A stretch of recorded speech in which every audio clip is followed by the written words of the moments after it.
Bonjour et bienvenue pour ce troisième numéro de Carnet de bord. L'étape d'aujourd'hui marque le départ ici, à la friche de Baie-Mahault, pour une arrivée prévue sur cette magnifique plage du Souffleur. Une étape de 11 milles nautiques à parcourir. Encore du près aujourd'hui avec quelques travers entre Petit Canal et Port-Louis. Le résumé tout de suite avec Eric Schimpfling et Jean-Marie Mamounzi. Ce matin, la flotte avait choisi le mode presque furtif. 30 canots dissimulés sous les frondaisons de la petite forêt bordant la friche de Baie-Mahault. Tellement bien dissimulés que le directeur de course a dû procéder à quelques rappels afin que les patrons viennent émarger. Bonjour! L'émargement doit être fait maintenant parce que le briefing commence dans 3 minutes. Et les patrons ne peuvent pas être au briefing sans avoir émargé. Alors les derniers patrons viennent émarger avant le briefing. Pas fait trop tard. Après ils ont oublié, ils ont péqué classé. Les gars.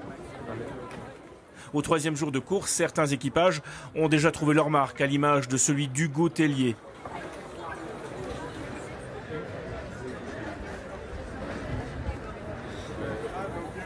D'autres, en revanche, se cherchent et ont encore besoin de quelques réglages. C'est vraiment pas facile devant, ils vont très vite, ils sont bien réglés, ils connaissent déjà leur canot. Moi, je reprends avec un nouvel équipage, une nouvelle association.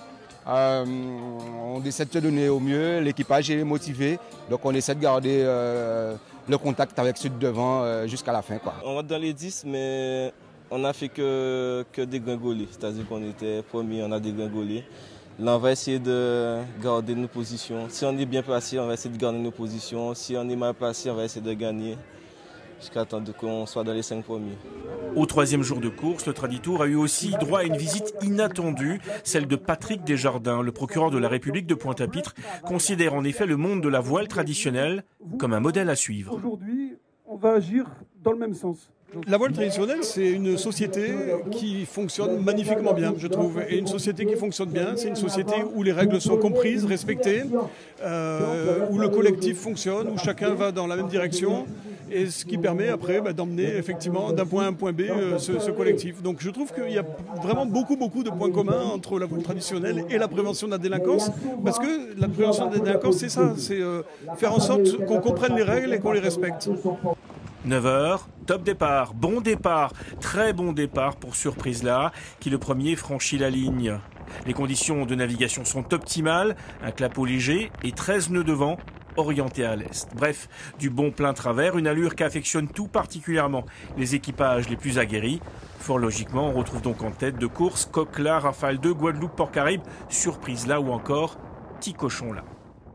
La première partie du parcours est avalée en moins d'1 heure et au sortir de la passe américaine, Guadeloupe-Port-Caraïbe, barré par Claude Tellier, est en tête. Mais une fois passée la barrière de corail, les conditions de navigation changent.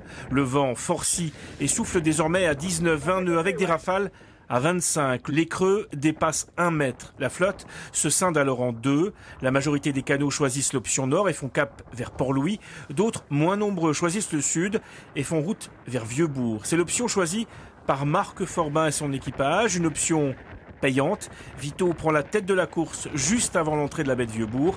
Mais sa joie sera de courte durée. La remontée vers Petit Canal, où a été mouillée la seconde marque de parcours, s'avère en effet plus compliquée que prévu en raison des fortes rafales.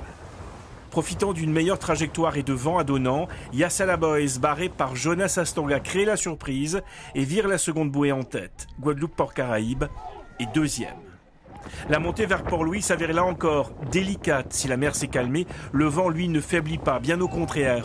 Yassala Boys se fait doubler par Guadeloupe-Port-Caraïbe à quelques encablures du port de pêche de Port-Louis.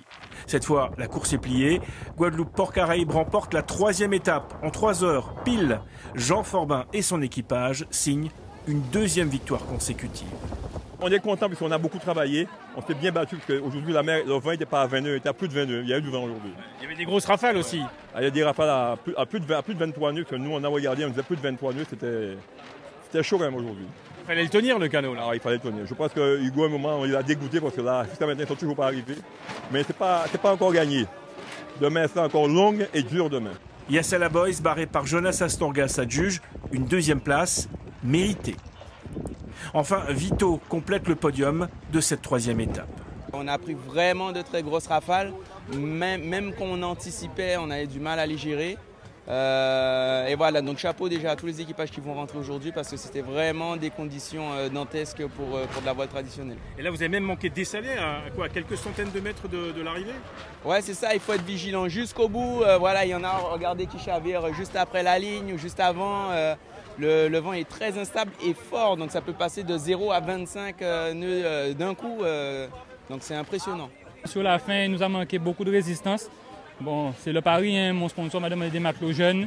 J'ai un équipage de jeunes, c'est le risque. Il manquait un peu de poids et d'endurance. C'est le seul défaut qu'on a eu aujourd'hui. On peut dire que c'est de notre faute, mais bon, on a tout donné.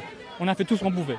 Ça s'est vu à l'arrivée, on a fait que lâcher à l'arrivée, on a coulé à l'arrivée parce qu'on n'a plus de jus. On a plus de jus là.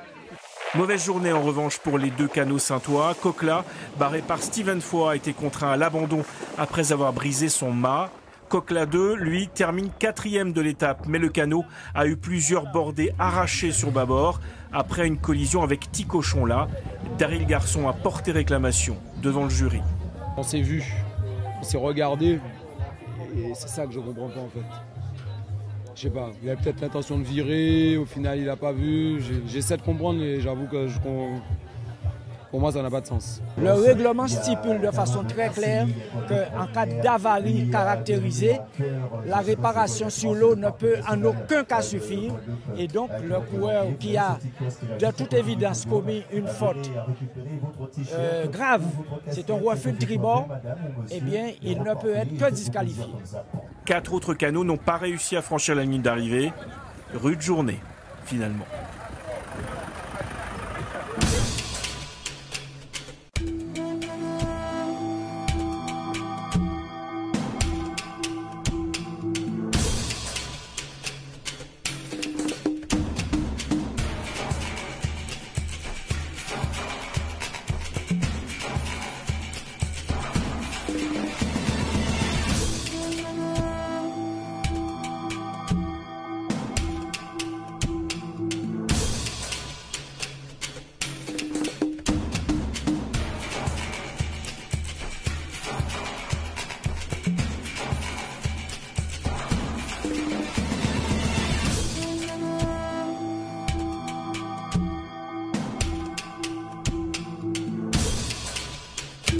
Quatrième étape, Petit-Bourg-Gourbert. Départ à 9h devant le bourg. La flotte monte au large, laisse une marque de parcours à tribord, puis met le cap au sud.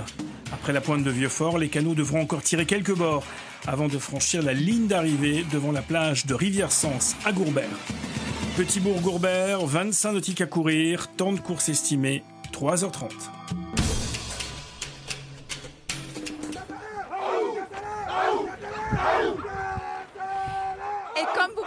La mer est aussi créatrice d'émulation et aussi vecteur d'activité et de métier. Nous sommes allés à la rencontre d'un aquaculteur, Pascal Lignon, portrait avec Livan Seprika.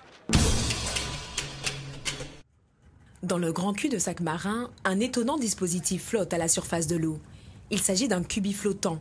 Entendez par là un ponton qui accueille des cages servant à la culture de poissons. Il y a 8 ans, Pascal Lignon et un ami, tous deux passionnés de pêche sous-marine, ont décidé de créer une ferme aquacole du nom de Dipagua. Une installation dans la baie de Bemao qu'il faut rejoindre en bateau. Mon ami Romil Dimitri et moi-même avions eu cette idée depuis les bonnes classes au lycée, que ça a germé dans notre petite tête. Et on a fait mûrir ce projet petit à petit qui aujourd'hui qui vraiment commence à fleurir.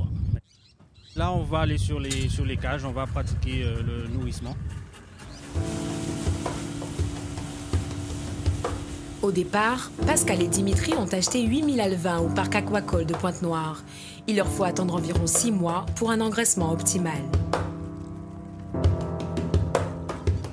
Le nourrissement, il s'effectue 2 fois par jour lorsqu'on introduit les alevins dans la cage. Et après 2 mois, 2 mois et demi, on peut passer à 1 fois par jour. Donc évidemment la quantité évolue. Après il y a une granulométrie aussi au niveau de l'aliment. Donc la grosseur de l'aliment en fin de compte va varier au fil de l'évolution du poisson. Nous, l'objectif, c'est d'amener le poisson à 1 kg de poids vif. D'accord? Donc du coup, pour avoir un banc homogène, c'est-à-dire la majorité des poissons à 1 kg, il faut compter 9 mois. Et pour un élevage optimal, il faut choisir la meilleure espèce. On a choisi l'ombrine osselée du nom commercial loup Caraïbe. À ce jour, c'est le poisson d'eau de mer que l'on maîtrise le mieux. Au milieu des années 90, des travaux de recherche ont conduit à la maîtrise de son cycle biologique, ce qui en fait un poisson plus adapté à l'élevage, un domaine encore peu pratiqué en Guadeloupe. Nous sommes déjà en retard sur ce qui se passe, rien que dans la Caraïbe, d'accord, puisqu'on a lorsqu'on regarde les îles Turquie, Caïcos, la Jamaïque, ces îles qui font déjà, qui pratiquent plutôt l'élevage de l'ambi, la conque de l'ambi. Donc, et ils ont une forte importation, notamment en Guadeloupe. Donc, on a de quoi faire pour ce métier d'avenir. L'aquaculture, un métier d'avenir qui ouvre sur des perspectives d'autonomie alimentaire et de développement durable.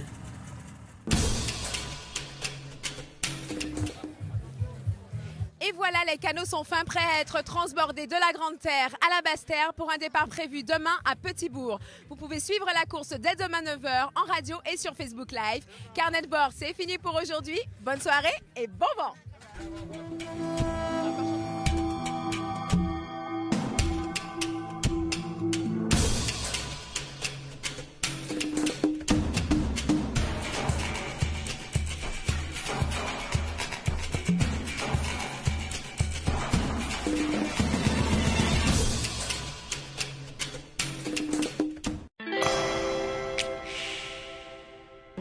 Vivez le Traditour 2023 avec la NASA.